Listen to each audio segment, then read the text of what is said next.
A Revolt of the Gods by Ambrose Bierce. Read by Clovis Black. My father was a deodorizer of dead dogs. My mother kept the only shop for the sale of cat's meat in my native city. They did not live happily. The difference in social rank was a chasm which could not be bridged by the vows of marriage. It was indeed an ill-assorted and most unlucky alliance. And, as might have been foreseen, it ended in disaster. One morning, after the customary squabbles at breakfast, my father rose from the table, quivering and pale with wrath, and proceeding to the parsonage, thrashed the clergyman who had performed the marriage ceremony. The act was generally condemned, and public feeling ran so high against the offender that people would permit dead dogs to lie on their property until the fragrance was deafening, rather than employ him. And the municipal authorities suffered one bloated old mastiff to utter itself from a public square in so clamorous an exhalation that passing strangers supposed themselves to be in the vicinity of a sawmill. My father was indeed unpopular. During those dark days, the family's sole dependence was on my mother's emporium for cat's meat. The business was profitable. In that city, which was the oldest in the world, the cat was an object of veneration. Its worship was the religion of the country. The multiplication and addition of cats were perpetual instruction in arithmetic. Naturally, any inattention to the wants of a cat was punished with great severity in this world and the next, so my good mother numbered her patrons by the 100. Still, with an unproductive husband and 17 children, she had some difficulty in making both ends cat's meat, and at last the necessity of increasing the discrepancy between the cost price and the selling price of her carnal wares drove her to an expedient proven eminently disastrous. She conceived the unlucky notion of retaliating by refusing to sell cat's meat until the boycott was taken off her husband. On the day when she put this resolution into practice, the shop was thronged with excited customers, and others extended in turbulent and restless masses up 4 streets, out of sight. Inside there was nothing but cursing, crowding, shouting, and menace. Intimidation was freely resorted to, several of my younger brothers and sisters being threatened with cutting up for the cats. But my mother was as firm as a rock, and the day was a black one for Sardasa, the ancient and sacred city that was the scene of these events. The lockout was vigorously maintained, and 750,000 cats went to bed hungry. The next morning the city was found to have been placarded during the night with a proclamation of the Federated Union of Old Maids. This ancient and powerful order averred through its supreme executive head that the boycotting of my father and the retaliatory lockout of my mother were seriously imperiling the interest of religion.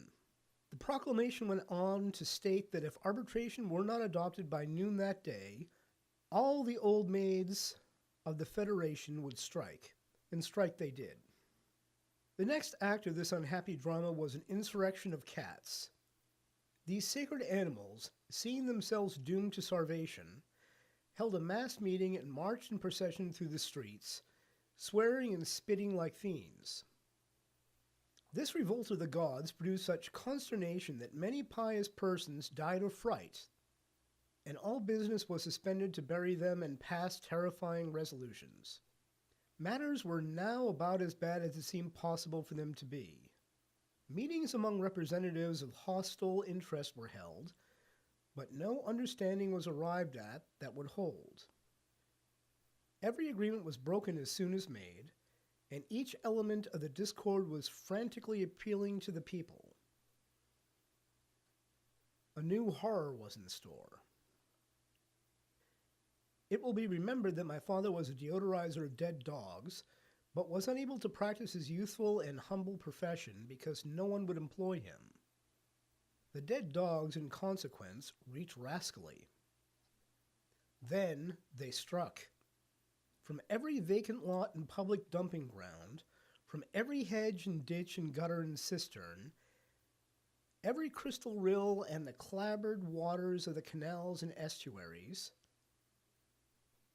from all the places, in short, which from time immemorial have been preempted by dead dogs and concentrated to the uses of them and their heirs and successors forever, they trooped innumerous, a ghastly crew. Their procession was a mile in length. Midway of the town, it met the procession of cats in full song. The cats instantly exalted their backs and magnified their tails. The dead dogs uncovered their teeth as in life, and erected such of their bristles as still adhered to the skin. The carnage that ensued was too awful for relation. The light of the sun was obscured by flying fur, and the battle was waged in the darkness, blindly and regardless. The swearing of the cats was audible miles away, while the fragrance of the dead dogs desolated 7 provinces. How the battle might have resulted is impossible to say, but when it was at its fiercest, the Federated Union of Old Maids came running down a side street and sprang into the thickest of the fray. A moment later, my mother herself bore down upon the warring hosts, brandishing a cleaver, and laid about her with great freedom and impartiality.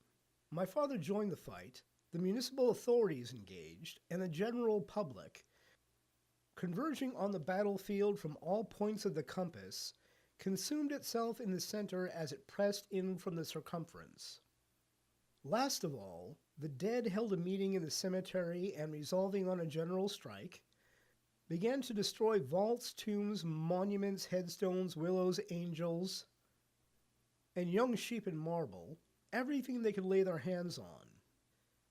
By nightfall, the living and the dead were alike exterminated, and where the ancient and sacred city of Sardasa had stood, nothing remained but an excavation filled with dead bodies and building materials, shreds of cat and blue patches of decayed dog.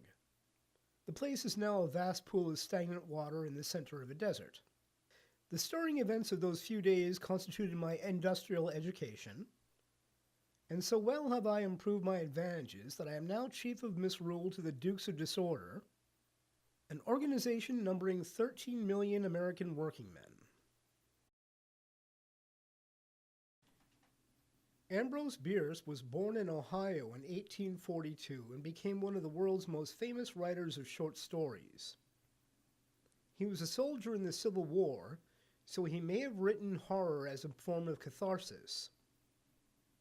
In addition to being a writer of fiction, he was a highly successful journalist and poet.